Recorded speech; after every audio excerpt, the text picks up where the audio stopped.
平安，你得到救恩及人生mạng，你是叫救恩，今下係你日輩最適合聽呢個消息。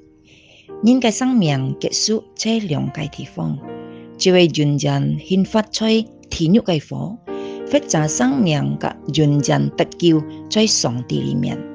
你未在阿輩結束，就係在呢個結天。如果你想愛得救及人生在上帝裡面，單單一個方式，就係相信耶穌及接受佢做呢個上帝及救主。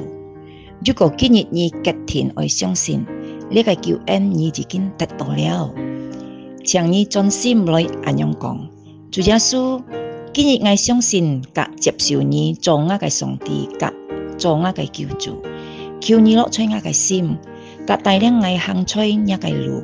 阿們。